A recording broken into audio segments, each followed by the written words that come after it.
चिड़ी चोंच भर ले गई, नदी न घट्यो नीर, दान दिए धन घटे नहीं, यूं कह रहे साहिब कबीर। परमात्मा अपना साइन कर रहे हैं इस वाणी को बोल करके, कह रहे साहिब कबीर कि दान करने से धन नहीं घटेगा, ये नियम है परमेश्वर का। और दान सुपात्र को करे। गुरु बिन माला फेरते, गुरु बिन देते दान, गुरु बिन दोनों निष्फल हैं, चाहे पूछो वेद पुराण। देते को हर देत है, जहां तहां से आण, अण देवा मांगत फिरो, फिर साहिब सुने ना कान। अब परमात्मा ने एक भूमिका करके दिखाई हमारे को कि साईं इतना दीजियो जिसमें कुटुंब समावे, एक धानक, एक जुलाहा, सुबह से लेकर शाम तक एक बारीक बारीक तार इकट्ठे करके धागे और कपड़ा बुनता है। एक दिन में मुश्किल से भी 5 फुट 10 फुट बना पाता है, 5 फुट 4 फुट, और बहुत लंबा सैकड़ों फुट का तार वो थान बनाना पड़ता है। ताना बनाते थे, वो हफ्ते में पूरा होता। उसकी जो मेन ताना मालिक को मिलता, उसमें से अपने परिवार के लिए जो आवश्यक सामग्री थी, खाद्य पदार्थ लाते और शेष बच जाते, उसको सत्संग और भंडारा में लगाया करते थे। इस प्रकार परमात्मा हमें उदाहरण देते हैं कि इस लोक में आप भगवान की भक्ति अवश्य करो, पूर्ण संत से प्राप्त करके, फिर परमात्मा एक्शन में आवेगा। और वैसे आप ये फार्मूले अपनाओगे तो सफल नहीं हो पाओगे, क्योंकि फिर आपके साथ काल रहेगा, ये मन है, और केवल वर्क डन मिलेगा आपको। यहां वर्क से भी अलग मिलेगा आपको, किस्मत से भी नारा देगा परमात्मा, क्योंकि हम परमात्मा से कुछ और मांग ही नहीं रहे, इतना ही मांगते कि हमारी भक्ति बनी रहे और हमें कोई आवश्यक वस्तु का अभाव ना हो, बस इतना सा। अब जैसे ये सोचते हैं अपने बच्चों के लिए ये बना दूं वो बना दूं। एक लाला जी था सेठ धनी, उसने अपने मुनीमों से एक दिन अपनी टोटल संपत्ति का, सारी संपत्ति का टोटल करवाया कि कितनी संपत्ति होगी। उन्होंने बताया जी इतनी होगी, मेरी कितनी पीढ़ी इससे निर्वाह कर सकती है। उन्होंने बताया कि जी आपकी 5 पीढ़ी तो बैठा खा सकती है, इतनी संपत्ति आपके पास, धन है। अरे भले आदमियों, फिर छठी क्या खाएगी? वो छठी क्या खाएगी? और कुछ विधि बताओ। तो उन्होंने कहा जी साधु संत बताते हैं, उनके सत्संग सुनने चाहिए। तो सत्संग में बताया गया कि भाई दान करे, जो धन चाहे तो दान करे, और दान से धन घना मिलता है। और दान में जैसे साधु संत भक्तों को जो दान कराया जा, वो ज्यादा लाभ देता है। जैसे यहाँ तो सारे साधु संत आते हैं, भगत, असली भगत तो यहाँ आते। फिर भी जो भी जैसा मालिक के नाम पर कहीं के जंगलों में झोपड़ियों में बैठे थे साधु भगत, तो पिछले संस्कारी होते, पिछले पुण्य उनको प्रेरित करते हैं, तो वो कहीं ना कहीं बैठ कर राम राम करते ही रहते हैं। लेकिन भविष्य का चार्जर उनके पास है नहीं, पिछले पुण्य उनके पास है, जिस कारण से प्रेरित होकर के इतना बड़ा फैसला लिया, जंगल में बैठे या कहीं भी कोई साधना कर रहे हैं। तो उनके पिछले पुण्य ही वहां फल रहे होते हैं। एक आधे को आशीर्वाद दे दे, उन्हें लाभ हो जाए, उसको रोटी मिल जाए, ऐसा चल रहा था इनका काम। तो एक साधु था और पति पत्नी थे, दोनों वहां रहते थे। उनको मालूम था यहाँ भगत हैं। तो उस लाला जी ने क्या किया, सेठ ने सभी मुंशियों को कहा कि नौकरों को साथ लो और आसपास जितने भी साधु संत हैं सबको आटा दे आओ, किसी को जो मांगे खांड दावल चाल सब ले जाओ और दे के आओ। अब देते हुए आ रहे थे, उस भगत के यहाँ आए। उन्होंने कहा कि ले भगत जी, हमारे लाला जी ने आपके लिए एक सीधा भेजा है, यानी आटा चावल खांड नमक आदि दाल आप ले लो। उसने अपनी पत्नी से कहा कि देखना कितना सामान अपने पास है। उसने कहा जी शाम का है। दिन में गई थी, शाम का हमारे पास है। शाम का है? कहा जी। उन्होंने कह दिया भी हम नहीं लेते, हमारे पास शाम का सामान है।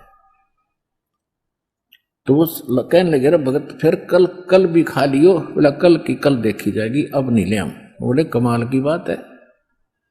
उन्होंने नहीं लिया तो वापस लेकर आ गए। वो सेठ ने पूछा तुम दे के क्यों नहीं आए? वो एक और वहां भी था, उसने गिन रखे थे, सारे गिनवा रखे थे। उसने कहा जी उन्होंने ये नहीं लिया। क्यों नहीं लिया? उसने ये कहा कि शाम का तो है, सुबह का भगवान और देगा, आप देगा, हम टेंशन नहीं लिया करते। अब उस लाला जी का सिकरो घूमया फिर दिमाग का। अरे तेरा गजब हुई हो, मैं तो छठी पीढ़ी का ठेका ले रहा हूं, सुबह की भी परमात्मा पर छोड़ दी। वहां से चलकर वहां आया, उसने पूछा कि भाई आप ऐसा निर्णय क्यों ले रहे हो, भूखे मरोगे? भूखे, वो कहने लगे भूखे मरा करें वो जो भगवान पर विश्वास नहीं करते।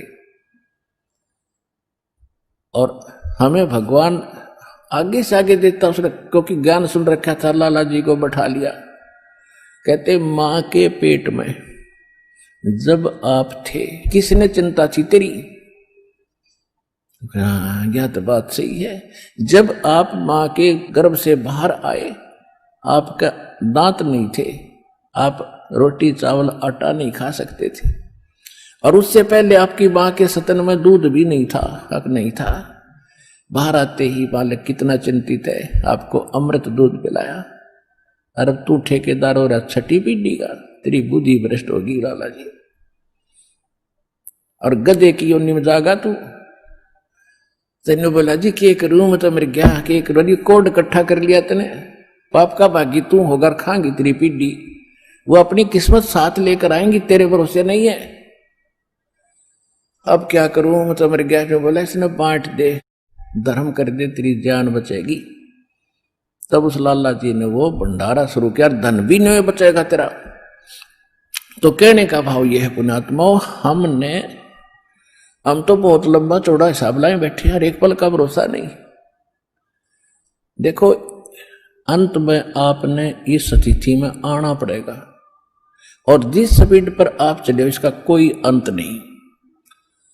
आज किसी के पास एक प्लाट है और थोड़ा सा जुगाड़ होते नहीं, सोचे एक और लूं, और फिर और जुगाड़ हो गया तो एक और लूं, वहां थोड़ा सा ठीक मिल रहा है, रेट ज्यादा होने वाले हैं, वहां भी दाव लग गया तो 30 चौथा और दूसरे शहर में ले लूं, इतने मृत्यु हो जाएगी। और फिर कुत्ता बने के वहां घूमया करेगा, सैर सपट्टे करता। यह बात आपने याद रखनी पड़ेगी, 101% सत्य है। अब जो आपको दास ने परमात्मा की वाणी सुनाई थी कि सुरपति दुखिया भूपति दुखिया, रंक दुखी बपरीति हो। अब सुरपति देवताओं का राजा इंद्र बहुत दुखी, इसका इतिहास पढ़ के देखियो इंद्र का पुराणों में। कहते हैं एक बार एक ऋषि ने इसको श्राप दे दिया इंद्र को, उसका स्वर्ग उजड़ गया और इंद्र मांगता फिर जंगल में धक्के खा रहा। और फिर कभी देखते हो राक्षसों ने चढ़ाई कर दी, देवताओं का राक्षसों का लठबाज रहा है झगड़ा हो रहा है। और मृत्यु के बाद फिर इंद्र गधा बनता, गधा। तो यहां कहते सुरपति दुखिया भूपति, सारी पृथ्वी का राजा भी दुखी, और रंक दुखी बपरीति हो। निर्धन तो स्वाभाविक दुखी, उस पर सारी आपदाएं आती ही हैं जब तक वो भगवान की शरण में नहीं आता। जब वो परमात्मा की पावर से जुड़ जाता फिर रंक हो और चाहे राजा हो, परमात्मा तो उनको सब अपने हिसाब से डील करेगा। फिर परमात्मा कहते हैं कहे कबीर और सब दुखिया, एक संत सुखी मन जीती हो। अब आपने मन जीतना पड़ेगा, आपने मन जीती बनना पड़ेगा। कैसे? जैसे एक रंका और बंका नाम के दो पति पत्नी भगत थे, और परमात्मा आए हुए थे। परमात्मा क्या करते हैं, आपको वेदों से भी प्रमाणित किया है कि जब चाहे कहीं पर भी एक साधु संत रूप बनाकर वो कुछ समय उस क्षेत्र में रहा करके, क्योंकि वहां उनकी कुछ पुण्य आत्मा होती थी, उनको फिर से चार्ज करते थे, ज्ञान सुनाते थे, माया से हटाते थे और भक्ति में जोड़ के उनके पुण्य कर्म बना के वहां से अंतर्ध्यान हो जाते थे। और उसी समय नामदेव जी महाराष्ट्र के अंदर नामदेव जी छिप्पी जाति में ये भी प्रकट थे। ये पहले ओम नाम का जाप करते थे। ये पिछले जन्म के पुण्यकर्मी प्राणी ही होते हैं जिनमें बचपन से ही परमात्मा की तड़प होती है। तो ओम नाम का जाप करते थे ओनली, और उस समय भी उन्होंने काफी चमत्कार दिखा दिए थे। लेकिन फिर परमात्मा आए और उस प्यारी आत्मा को समझाया कि इस ओम से ऊपर एक और मंत्र है।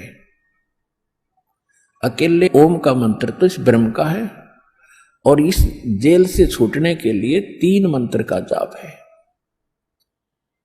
ओम तत् सत, और तत् और सत ये सांकेतिक है। अब नामदेव जी को काफी मालिक ने समझाया, तब उनकी समझ में आई। फिर उनको सतनाम दिया, यानी दूसरा मंत्र भी साथ दिया। फिर वो उसका जाप करने लगे।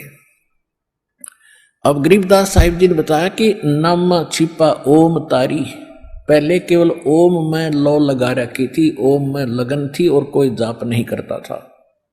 और पीछे सोहम भेद विचारी, बाद में उन्हें सोहम का ज्ञान हुआ। और सार शब्द इन दोनों से ऊपर है, सोहम ऊपर और है, सत्सुकृत एक नाम गरीबदास जी ने अपनी वाणी में लिखा है। कहते नामा छिपा ओम तारी, पीछे सोहम भेद विचारी, और सार शब्द पाया जद लोई, आवागमन बहुत डावी। तब नामदेव जी का कल्याण हुआ। जब परमात्मा आए हुए थे उनको सार नाम दिया नहीं था, मालिक समझाया करते थे, सतनाम प्राप्त था। लेकिन पिछले संस्कार और इतने प्रबल थे। एक दिन नामदेव जी जा रहे थे कहीं से, और साथ में रास्ते में एक मंदिर था। मंदिर में ब्राह्मण लोग अपनी आरती उतार रहे थे, और आरती उतार रहे थे, बड़ी लय से गा रहे थे। नामदेव जी के भी वो परमात्मा की आरती का धुन लगी। वो तो घंटियां बजा रहे थे, कोई ऐसे झालर पीट रहा था, लगा रहा था, और उसने अपनी दोनों जूती निकाल ली। जूती होती थी, दोनों निकाल ली, उनको ऐसे बजाते हुए, और वो आरती गाते हुए ब्राह्मणों के बीच में घुस गए भगवान के दर्शनार्थ मंदिर में। अब पंडितों ने देखा कि ये छोटी जाति का हाथों में जूते लेकर आ गया हमारे बीच में, इसने तो भ्रष्ट कर दिया भगवान के मंदिर को। और वो धुन में लगे हुए थे, उनको धक्का में जावा नहीं, वो अपने मंडरे उसको पकड़ कर जबरदस्ती घसीट के और मंदिर के पीछे पटक दिया। वो वहां पड़े पड़े भी ऐसे आरती गा रहे और जूतियों से पीट रहे।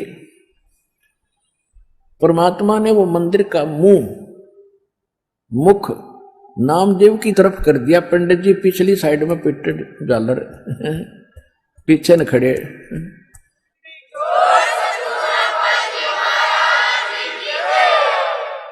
अब नामदेव जी चले गए रंका और बंका, और एक उनकी लड़की थी वंका। नामदेव जी रंका और वंका के घर अधिक जाते थे, क्योंकि वो भी परमात्मा के शिष्य थे। जब परमेश्वर साधु रूप में वहां आ रहे थे, गुरु रूप में रहा करते थे। अस्थायी सटे उनका कुछ समय का था वहां पर। तो जो ही वो उस रंका बंका के घर गए नामदेव जी, और वो लड़की उन भक्तों की, रंका और बंका की, एक पट्टी तैयार करे थी, जैसे अपने देसी औषधि बना के हल्दी कूट के तेल में पका के। नामदेव ने पूछा, बहन क्या कर रहे हो ये? वो कहने लगी, भाई तेरे खोदे हुए खड्डे आंट रही हूं।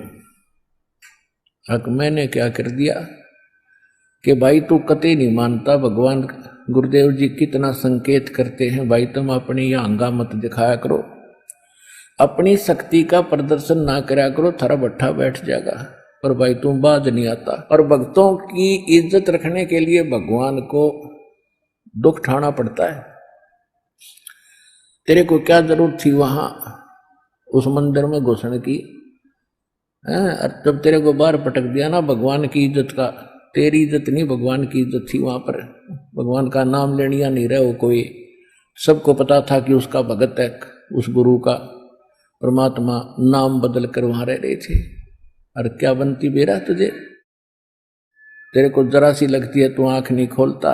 और परमात्मा ने तेरा मंदिर फेरा ना, उनके हाथों के चोट लागी, हाथ लाल हो गए, उनके जख्म हो गए भाई। गुरु बता रहे थे मेरे तीन बेटी, वो मानता को ना बहुत बार समझा लिया, आज उसने ऐसे ऐसे कर दिया और मैं वहां गया था उसका मंदिर फेर के आया हूं भक्ति की इज्जत रखने के लिए। और गुरु जी का हथम जख्म हो रहे हैं, चाल दिखाऊंगी।